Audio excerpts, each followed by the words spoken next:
여러분들이 너무나 잘 아시는 시편 23편입니다. 여호와는 나의 목자시니 내게 부족함이 없으리로다. 그가 나를 푸른 풀밭에 누이시며 쉴 만한 물가로 인도하시는도다. 내 영혼을 소생시키시고 자기 이름을 위하여 의의 길로 인도하시는도다. 내가 사망의 음침한 골짜기로 다닐지라도 해를 두려워하지 않을 것은 주께서 나와 함께 하심이라. 주의 지팡이와 막대기가 나를 안위하시나이다. 주께서 내 원수의 목전에서 내게 상을 차려주시고 기름을 내 머리에 부으셨으니 내 잔이 넘치나이다. 내 평생의 선하심과 인자하심이 반드시 나를 따르리니 내가 여호와의 집에 영원히 살리로다. 하나님의 말씀입니다. 아멘. 사랑하는 성도 여러분, 주님의 이름으로 사랑하며 축복합니다. 특별히 오늘은 영어 예배 회중과 함께 예배를 드리게 되어서 매우 기쁘게 생각합니다. 또 예배 후에 또 친교도 있는 주일이 되어서 우리의 마음속에 준비하면서 즐거움도 있습니다. 저와 여러분들이 너무나 잘 아는 시편 23편의 말씀을 묵상하기 전에 먼저 신약성경 마태복음 14장에서 발견할 수 있는 물 위를 걸으신 예수님에 관한 말씀을 먼저 나누고자 합니다. 예수님께서는 보리떡 5개와 물고기 2마리를 가지고 하나님께 감사의 기도를 드리셨습니다. 작은 것이지만 먼저 하나님께 감사드린 후에 그것을 가지고 많은 사람들을 먹이셨습니다. 성경에 5,000명이라고 기록되어 있으니까 이 성인 남자 5,000명이면 아마도 여성들과 어린 아이들까지 합하면 적어도 10,000명 이상의 많은 사람들을 먹이셨습니다.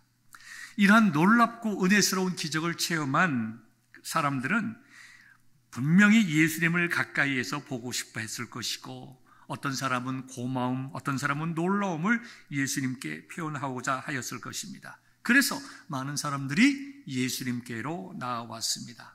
하루 종일 말씀을 전하고 사람들을 치료하시면서 피곤하셨겠지만 우리 주님께서는 그들을 외면하지 아니하시고 다 만나 주셨습니다.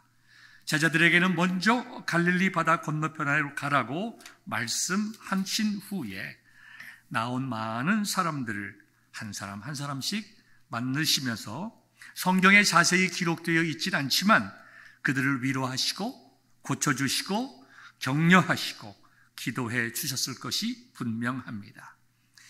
이와 같이 예수님을 필요로 하는 분들을 항상 만나 주셨습니다.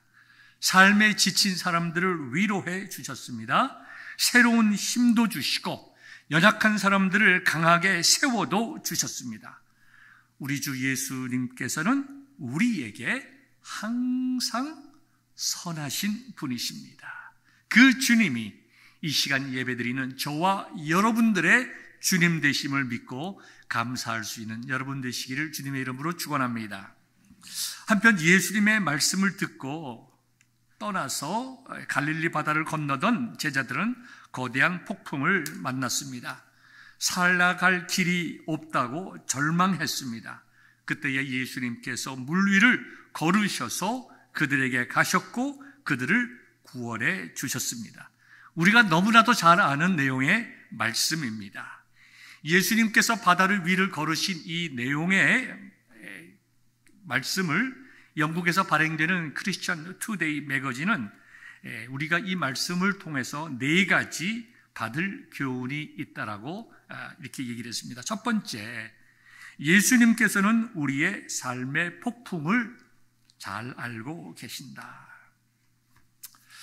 우리가 살아가면서 우리는 어려움을 겪을 때가 많이 있습니다. 일반적인 어려움이 아니라 정말 절대절명의 위기 같은, 비즈니스를 하시는 분들은 비즈니스가 망할 것 같은, 건강에 어려움이 있는 분들은 정말 생명을 잃을 것 같은, 자녀의 문제가 있는 분들은 자녀의 문제로 가정이 파탄나게 될 것 같은 그런 삶의 폭풍이 우리에게 있을 때에 우리는 너무 외로움을 느낍니다. 주님께서 우리와 함께 하시지 않는 것처럼 느껴질 때가 너무나 많이 있습니다. 그러나 제자들의 폭풍 속에서의 고통을 아셨듯이 예수님께서는 저와 여러분의 삶의 폭풍에 대해서도 잘 알고 계시다고 하는 것을 우리가 믿고, 내가 고통 속에 있을 때, 어려움 속에 있을 때 주님께서 나와 함께 하심을 믿으시는 저와 여러분들 될 수 있기를 바랍니다. 두 번째는 우리가 분명히 알아야 할 것은 예수님께서 우리와 함께 있음에도 불구하고 우리는 그것을 잘 모를 수가 있다는 것입니다. 예수님께서는 제자들이 타고 있던 배를 향하여 걸어오셨습니다. 그러나 제자들은 예수님인 줄 알지를 못했습니다. 마찬가지로 우리의 인생 속에서 여러 가지 폭풍 속에 있을 때에 주님께서는 우리와 함께 하시고 그 문제를 돕기 위해서 우리에게로 오시지만, 우리는 너무나도 상황에 압도되어서 우리와 함께 계신 주님을 발견하지 못할 때가 참 많이 있습니다. 그러나 여러분들 꼭 기억하십시오. 우리가 예수 그리스도를 믿었을 때에 그 주님께서 우리와 연합된 것을 안다고 하면, 내가 어떠한 어려움과 폭풍 속에 있다 하더라도 주님께서는 우리와 항상 함께 하시고 내 문제를 풀기 위하여 우리를 위로하시고 격려하신다는 것을 기억하는 여러분들 되시기를 바랍니다. 세 번째는 우리가 믿음을 잃으면 우리는 절망의 바다에 빠지게 됩니다. 예수님께서 물 위로 걸어오셔서 제자들을 구원하여 주셨을 때에, 제자들을 구원하시기 위해서 이제 다가가셨을 때에 베드로가 예수님을 바라보면서 말합니다. 예수님처럼 바다 위를 걷게 해 주십시오. 실제로 베드로는 바닷물 위를 걸어갔습니다. 그러나 예수님을 바라보던 그 시선을 밑으로 내려서 파도 물결을 보면서 그는 물속에 빠져들고 말았습니다. 이와 같이 의심은 겉으로 보기에는 아무런 해가 없는 것처럼 보이지만 우리를 절망과 낙심에 빠뜨리는 원인이 됩니다. 인생의 폭풍을 지날 때에 예수 그리스도 안에 거하는 믿음과 완전한 신뢰가 그래서 꼭 필요한 것입니다. 이러한 믿음과 신뢰가 예수 그리스도를 향한 여러분의 초점이 맞춰지기를 주님의 이름으로 소망합니다.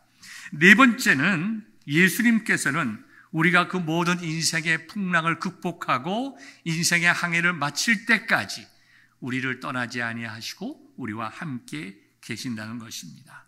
요한복음 6장 21절을 보면 이에 기뻐서 배로 영접하니 배는 곧 저희가 가려던 땅에 이르렀더라. 예수님께서 그들을 구원하여 주시고 그 다음에 그 배를 끝까지 잘 인도하셔서 이제 해변에 닿게 해 주셨다는 것입니다. 하나님은 저와 여러분들을 위하여 늘 좋은 계획을 가지고 계십니다. 우리의 삶을 우리의 힘으로는 이룰 수 없지만 하나님께서 우리의 마음속에 소망을 주시고 그 소망을 이룰 수 있을 때까지, 좋은 계획이 이루어질 수 있을 때까지 하나님께서는 우리와 함께 하시고 도와주신다고 하는 그와 같은 도우심을 꼭 기억하며 살아가는 저와 여러분들 될 수 있기를 바랍니다.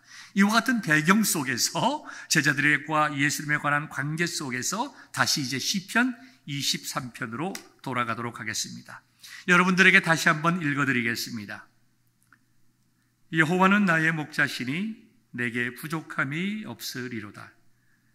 그가 나를 푸른 풀밭에 누이시며 쉴 만한 물가로 인도하시는도다. 내 영혼을 소생시키시고 자기 이름을 위하여 의의 길로 인도하시는도다. 내가 사망의 음침한 골짜기로 다닐지라도 해를 두려워하지 않을 것은 주께서 나와 함께 하심이라. 주의 지팡이와 막대기가 나를 안위하시나이다. 주께서 내 원수의 목전에서 내게 상을 차려주시고 기름을 내 머리에 부으셨으니 내 잔이 넘치나이다. 내 평생의 선하심과 인자하심이 반드시 나를 따르리니 내가 여호와의 집에 영원히 살리로다. 아멘이죠? 얼마나 아름다운 시입니까? 여러분들은 이 23편을 읽으면서 어떤 느낌이 드십니까? 아마도 평안한 마음, 은혜의 마음이 들었을 줄 믿습니다. 정말 이러한 삶, 시편 23편과 같은 삶은 하나님이 인도하시는 삶이요, 누군지 모르지만 복받은 인생이다.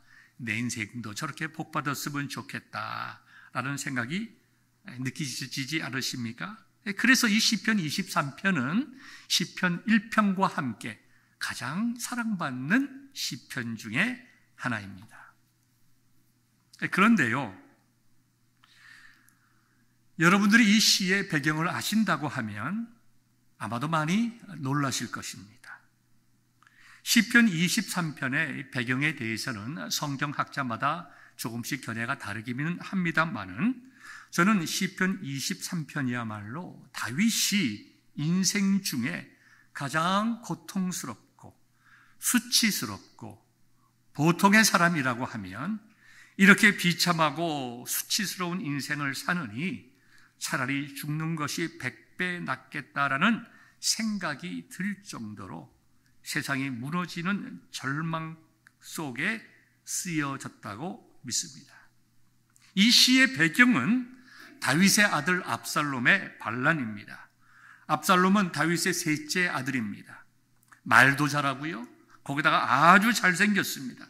외모가 워낙 출중해서 그 외모에 대해서는 타의 추종을 불허하고 사람들이 보면 정말 멋있고 훌륭하고 믿음직하고 신뢰가 갈 만한 그러한 사람이었습니다.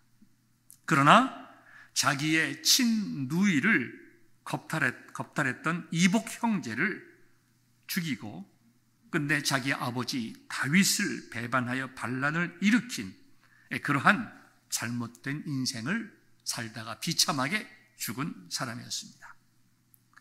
다윗은 자신의 아들 압살롬이 갑작스럽게 예루살렘 성을 공격하자 다윗은 신하들과 함께 도망하기 시작했습니다. 얼마나 급히 놀라서 도망했는지 신발도 신지 못하고 맨발로 부끄러워 울면서 머리를 풀고 도망갔습니다.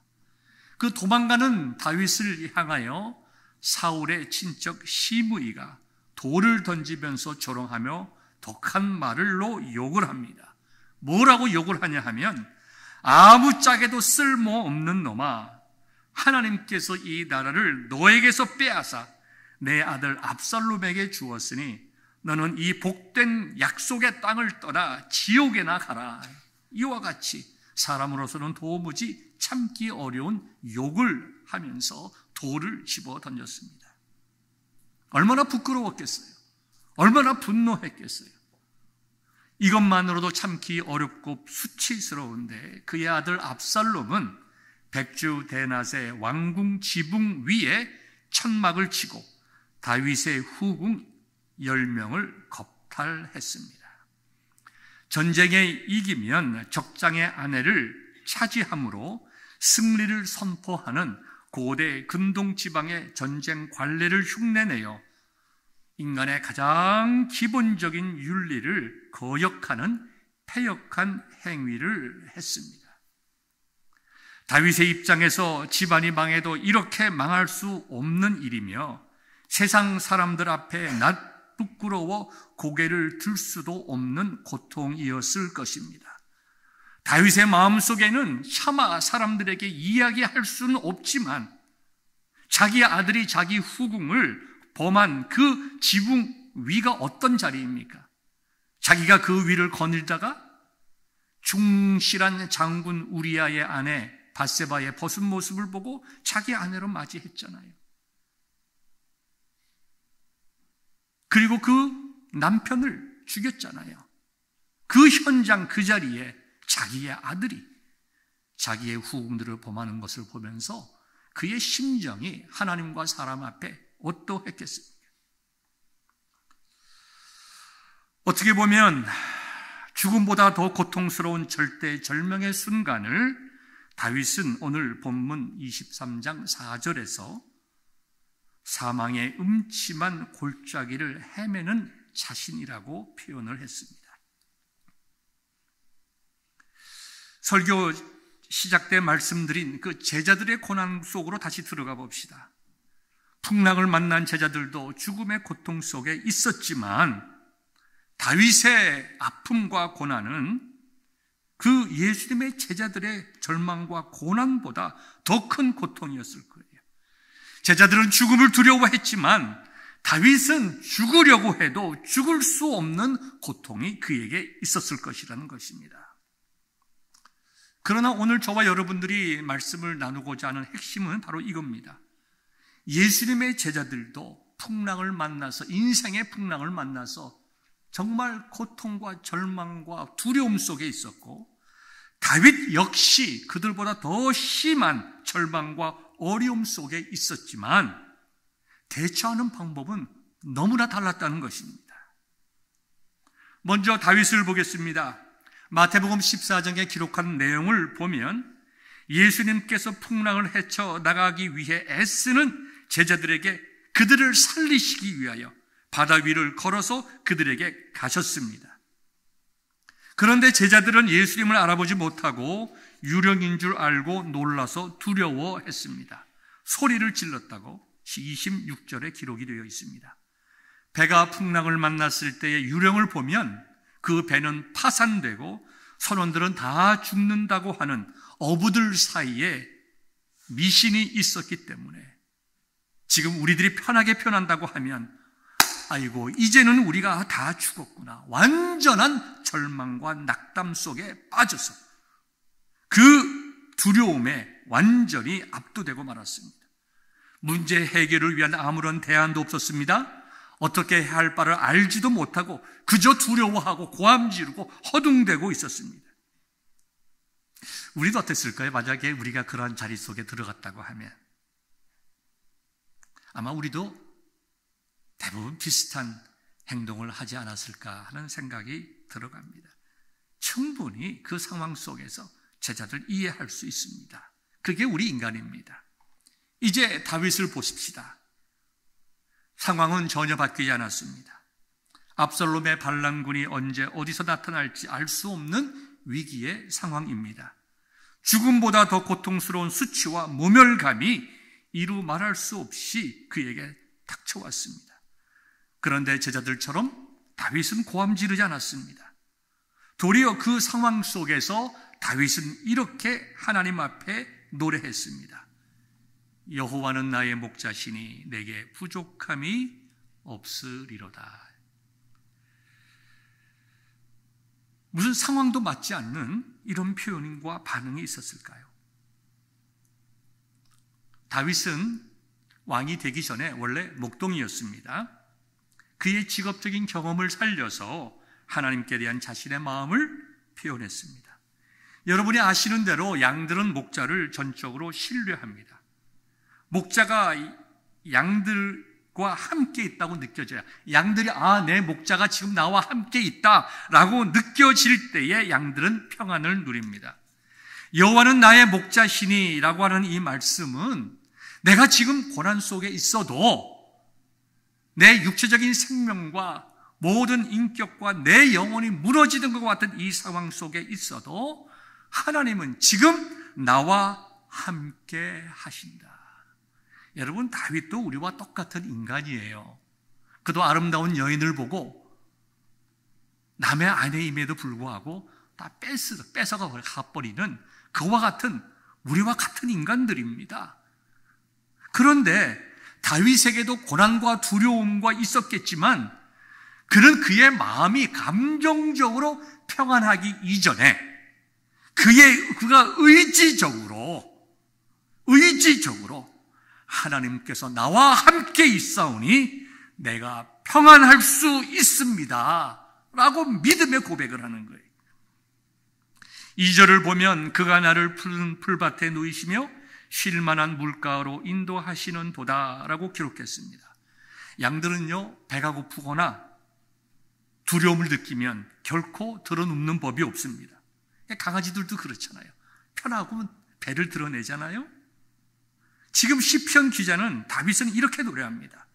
그가 나를 푸른 초장에 누이시며 내 영혼이 하나님의 은혜로 만족하고 있다는 것입니다. 3절과 4절을 보십시오. 내 영혼을 소생시키시고 자기 이름을 위하여 의의 길로 인도하시는도다. 내가 사망의 음침한 골짜기로 다닐지라도 해를 두려워하지 않을 것은 주께서 나와 함께 하심이라. 주의 지팡이와 막대기가 나를 안위하시나이다. 이 말씀이 무슨 말씀일까요? 어떻게 이렇게 고백할 수 있었을까요?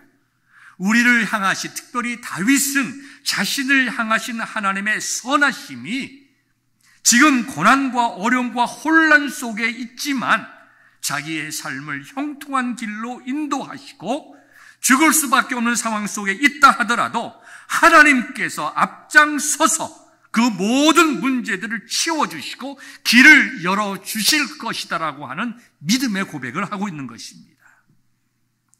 5절에는 주께서 내 원수의 목선에서 내게 상을 베푸시고 기름으로 내 머리에 부으셨으니 내 잔이 넘치나이다. 하나님께서 자신의 생명을 노리는 수많은 사람들이 있지만 그 속에서 하나님께서 나를 지키시고 그들 앞에서 하나님이 살아계시고 나의 하나님, 나의 아버지 되심을 보여주실 것이라는, 그래서 기쁘고 감사할 것이라고 한 그 신앙을 고백하였습니다. 6절은 결론이자 다윗의 가구죠. 내 평생의 선하심과 인자하심이 나를 따르리니, 반드시 나를 따르리니 하나님의 신실하시고 약속을 변개하지 아니하신 하나님이 나의 나머지 삶 속에 은혜와 복 주실 것을 믿는다는 확신이죠. 내가 여호와의 집에 영원히 살리로다. 내가 이제 더욱더 하나님을 인하여 기뻐하고 즐거워하며 하나님과 깊은 영적인 교제와 영적 세계에 들어가기를 소망하는 다윗의 영적인 갈구가 기록되어 있는 것입니다. 사랑하는 성도 여러분, 예수님께서는, 우리 하나님께서는 하나님의 은혜를 필요로 하는 사람들을 만나 주십니다. 삶에 지친 그분의 자녀들을 위로해 주십니다. 고난 속에 있는 분들을 치료해 주십니다. 새 힘을 주시고 하늘의 복을 주십니다. 우리 하나님은, 우리 주님은, 우리 성령님은 항상 우리에게 선하신 분입니다. 여러분, 예수님의 제자들도 풍랑 속에서 구원함을 받았습니다. 예수님의 제자들은 예수님의 인도하심을 따라 편안하게, 안전하게 해변에 도착했습니다. 무슨 말을 우리에게 주시고자 하신 것입니까? 하나님의 택하심 받은 귀한 하나님의 백성들, 하나님께서 건져주시고 위로하시고 은혜 주시고 하나님의 나라에 이를 때까지 하나님께서 그 모든 인생을 인도하여 주신다는 것 아닙니까? 그래서 우리는 은혜라는 말이, 그레이스라는 말을 얼마나 좋아하고 얼마나 기뻐합니까? 다윗도 마찬가지죠. 압살롬은 그의 지은 죄로 인하여 비참하게 죽임을 당했습니다. 왕권이 회복되었습니다. 또 그러한 어려움을 통해서 다윗은 수많은 영적인 도전과 회개와 새로워지는 것을 경험했습니다. 그런데요, 제가 오늘의 메시지를 통해 여러분들에게 꼭 드리고자 하는 한 가지 핵심은, 두 경우 다 은혜 가운데 건짐을 받았지만 그 과정이 너무나 달랐다는 것입니다.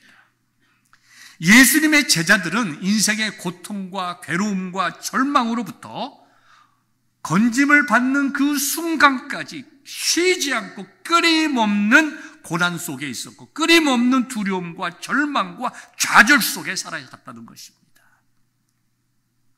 예수님이 나타날 때까지 그들은 두려워 떨며 이리저리 정신없이 혼란스럽게 지냈다는 것입니다. 그러나 다윗은 어떻게 보면 예수님의 제자들보다 더 고통스럽고 더 생명의 위협을 느끼고 더 부끄러운 처지였음에도 불구하고 그 상황에 압도되지 아니하고 도리어 그 어려움과 부끄러움 속에서 하나님을 바라보고 찬송하며 도리어 그 어려움을 하나님 앞에 나아가는, 정금같이 나아가는 기회로 삼았다는 것입니다. 다윗은 자신의 문제를 하나님께 맡기는 믿음의 길을 걸었습니다. 그는 하나님의 때에 건져주심을 경험했습니다. 오늘을 살아가는 저와 여러분의 삶 속에서 평안과 안식이 있다고 하면 그것은 예수 그리스도 안에서 얻을 수 있는 은혜입니다. 우리가 여기까지 도달할 수 있었던 것은 나의 노력이나 신념이나 선함이 아니라 전적으로 하나님의 선하심과 인자하심입니다. 그렇기 때문에 저와 여러분들은 고난 속에서 고난에 좌우되지 아니하고 우리 힘으로 그런 문제를 풀기보다 먼저 해야 할 일, 우리가 소망을 하나님께 두고 하나님께서 나의 문제를 풀어주실 것을 믿고 다윗같이 항상 선행적으로 하나님께 감사하는 마음, 신앙을 고백하는 마음을 가질 때에 고난이 우리를 지배하지 못하고 불행이 우리를 지배하지 못하고 좌절하는 순간이 있다 하더라도 결코 하나님의 백성들은 그것을 극복할 수 있게 되는 것입니다. 이러한 하나님의 은혜를 사도 바울은 로마서 8장 28절에서 이와 같이 고백하였습니다. 우리가 알거니와 하나님을 사랑하는 자 곧 그의 뜻대로 부르심을 입은 자들에게는 모든 것이 합력하여 선을 이루더니라. 아멘이죠? 다윗도 마찬가지였고 예수님의 제자들도 마찬가지였습니다. 차이가 있다고 하면 다윗은 고난 속에 있었지만 고난에 사로잡히지 아니하고 도리어 하나님을 바라보며 찬송했고, 예수님의 제자들은 고난 속에서 우왕좌왕하고 두려워하고 고함지는 그 차이가 있다는 것입니다. 우리의 인생이 끝나면 우리는 우리의 삶을 뒤돌아보게 될 것입니다. 어떠한 고백을 하시기를 원하십니까? 내 인생 여정 끝내요라는 복음성가가 있어요. 여러분들 아마 다 아실 것입니다. 제가 여러분들에게 좀 불러드리도록 하겠습니다. 내 인생 여정 끝내요, 강 건너 언덕 이를 때 하늘 문 향해 말하리, 예수 인도하셨네. 매일 발걸음마다 예수 인도하셨네. 나의 무거운 짐 모두 벗고 이제 하는 말, 예수 인도하셨네. 이 가시밭길 인생을 허덕이면서 갈 때에 시험과 환난 많으나 예수 인도하셨네. 매일 발걸음마다 예수 인도하셨네. 나의 무거운 짐 모두 벗고 이제 하는 말, 예수 인도하셨네. 저와 여러분들은 언젠가 우리 인생을 마치게 될 것입니다. 우리 인생을 뒤돌아보면서 어떤 고백이 있기를 원하십니까? 참 어렵고 힘든 인생, 특별히 이민생활하면서 참 고통스러운 순간들, 죽고 싶어도 죽지 못하는 그런 순간들이 지나왔지만 지나고 보니 다 하나님의 은혜가 나에게 있었다. 이와 같은 고백이 우리에게 있다고 하면 우리는 진정 우리 인생을 잘 사는 사람들입니다. 세상의 가치로 우리 인생을 볼 수는 없습니다. 내 인생 주님께서 인도하여 주시고 하나님께서 나를 이 시간 이 자리까지 인도해 주셨다. 그런 고백이 있는 저와 여러분 될 수 있기를 주님의 이름으로 축원합니다.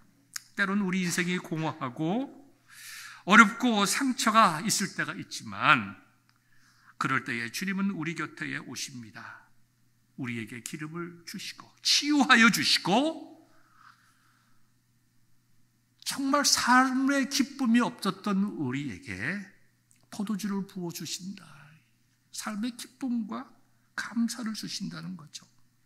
그래서 우리가 그 인생의 고난 속에 좌절하지 않도록 우리를 구원해 주세요.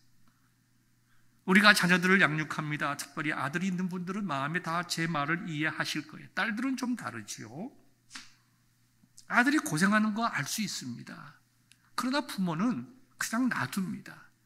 사내 아이니까 좀 고생 좀 해라. 그리고 좀 배워라.